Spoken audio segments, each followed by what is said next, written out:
identify how the target organisations might change your organisation. Okay, so you've got your top 3 donors. Before you go and speak to them, you need to actually sit down with your own team and look at the guidelines for all of their calls and understand what impact those applications will have on you as an organisation yourself. This is really important because some of the requirements of some funding organisations can have a big impact on your company. For example, in the UK, there was one donor who actually asked a question in its application form: how do the people who sit on your board of trustees reflect the needs and the interests of the people that you are helping? So if you're working in Africa, how many Africans are there on your board? Faced with this kind of a situation, you need to review your board and actually look for some new and fresh faces who have experience and knowledge about the topic which you want some funding for. Some donors also require some organisational structures and evidence that you have them. So, for example, they may want to look at how you have gender policy or a disability policy or an LGBTQ policy. Don't write those policies one day before you actually submit your proposal. It looks very suspicious. So develop those first and implement them before you start to apply to those particular donors. Another issue is audits. Check whether those donors require some audits and also see what the frequency of those audits are.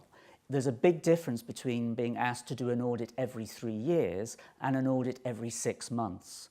Also ensure that you have the people in place or the funds to support the people in place who can actually run those audits, and that you have an adequate filing system so that you can access the data that an auditor may ask of you once the project has started, or even up to 7 years after the project has finished. Some donors may say that you need to set up a separate bank account for their programme. If they do that, you have to do it. Also, some donors may say that if you put that into an interest account and you gain some interest, you may have to return the interest back to the donor.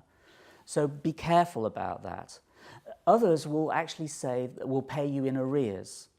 So work that out, and also build in some time for the payment to actually come through to you. Add some delays of some weeks or some months and ensure that you can survive that period financially before the money actually comes through to your bank account. If you're working in another country, the donor may ask that you become a taxpayer in that country, pay VAT, or that you actually set up as a legal entity in those countries.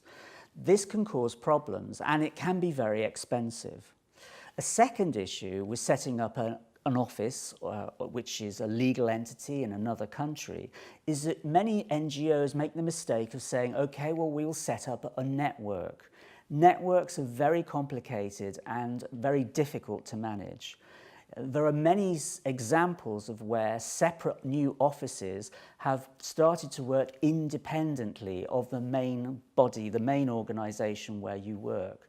So if you are going to set up a separate satellite office, my advice would be to have someone in your headquarters who is 100% responsible for all the activities that happen in that office, and that they are a liaison, a permanent liaison between HQ and the regional office, and develop the contacts that way rather than letting them work separately and autonomously.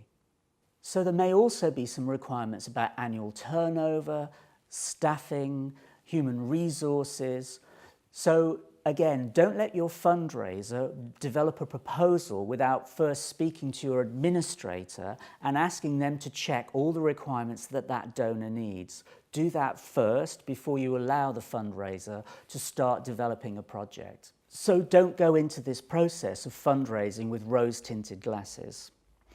On the other hand, the investment that you put into this and the time that you put into this will really help you, because many of the questions that the donor that you're working with is asking of you, other donors will ask of you in the future as well. So to have a full HR program in your organisation published and implemented will help you speed up the process in the future.